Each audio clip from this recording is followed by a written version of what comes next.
Melchor Rodríguez nació en Triana, en Sevilla, en el año 1893.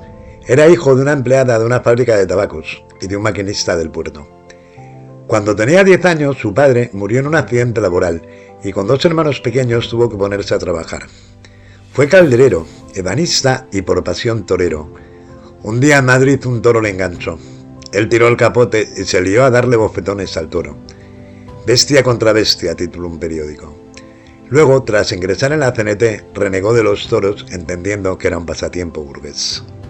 En 1920, durante una huelga del sindicato de la madera y carroceros, del que él era secretario, le detienen y acaba en prisión, cuyos suelos pisaría a partir de entonces en múltiples ocasiones. Huye a Madrid y conoce a una bailaora, a Paca Muñoz. Se casaron como anarquistas. Yo te quiero, tú me quieres, pues ya estamos casados. Cuando estalló la guerra, Melchor era ya un anarquista humanista convencido del grupo de los libertos. Por las ideas se puede morir, pero no se puede matar. Melchor estaba empecinado en evitar una masacre. El 8 de diciembre de 1936, sus camaradas querían asesinar a más de 1.500 presos políticos que llenaban la cárcel de Alcalá de Henares. Él había conocido la prisión en sus propias carnes, con la monarquía, con la dictadura de Primo de Rivera e incluso con la República. Pasó por la cárcel más de 30 veces en 3 regímenes distintos. Soy un obrero como vosotros, repetía ante una masa incontrolable que pedía sangre después de ver cómo sus familiares eran bombardeados por los aviones franquistas. Lo de tomaros la justicia por vuestra mano se acabó. La verdadera revolución no es matar a hombres indefensos, decía. Uno de los milicianos presentes llegó a ponerle el fusil en el pecho. Melchor se abrió la camisa y le dijo: «Tira, cabrón». A ese miliciano las bombas franquistas acababan de arrebatarle a toda su familia. Nada más estallar la guerra civil, comenzó a salvar gente. Una de sus primeras acciones fue firmar salvoconductos para evitar los abusos de los incontrolados durante el asalto al cuartel de la Montaña de Madrid. También incautó el Palacio del Marqués de Viana para dar refugio a decenas de personas perseguidas sospechosas de estar en contra de la República. Melchor Rodríguez se sentía muy feliz en la utopía, dice el escritor Gregorio Gallego. Su utopismo seguía unos altos estándares éticos y para él cualquier tipo de brutalidad era intolerable.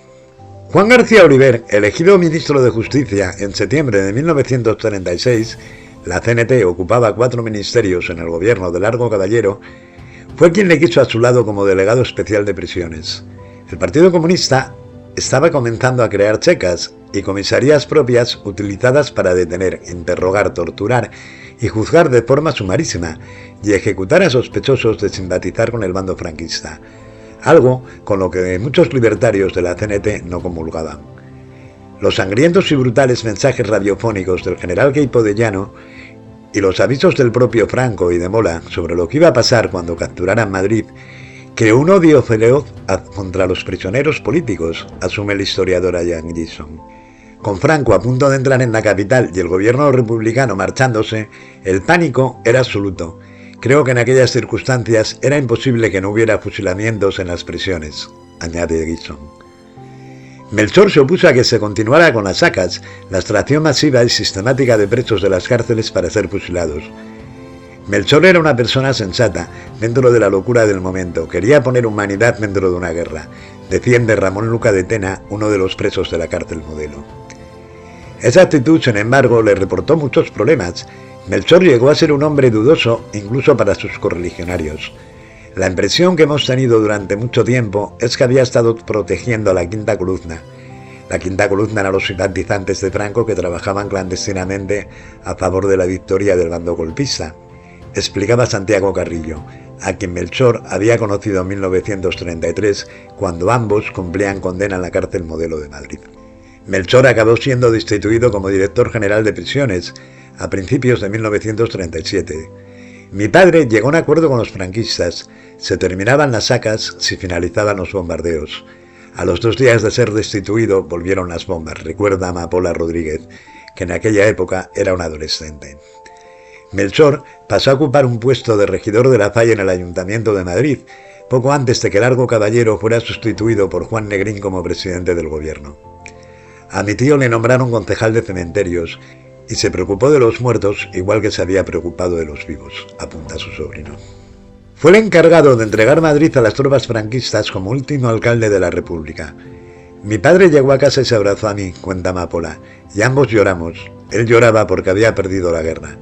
Sus actuaciones no evitaron, sin embargo, que fuera juzgado por los vencedores y condenado a 30 años de cárcel, de los que cumplió 5. Se salvó de la pena de muerte gracias a las firmas de más de 2.000 personas, entre ellas el general Agustín Muñoz Grandes, que luego fuera jefe de la División Azul, y que le debía la vida a Melchor porque lo había salvado igual que otros muchos. Tras la guerra, Melchor pasó 5 años en el penal de Santa María, en Cádiz. Perdió los dientes, pero al menos logró una cama.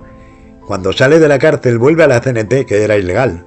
Los fascistas le ofrecieron montar el sindicato vertical, pero por supuesto se negó. Y va malviviendo vendiendo seguros.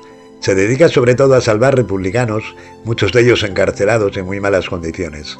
En 1972 muere de muerte natural. Entonces había rehecho su vida con la viuda de un compañero de sus años de torero, porque tras la guerra Paca la dejó, no podía aguantar su dedicación a la política.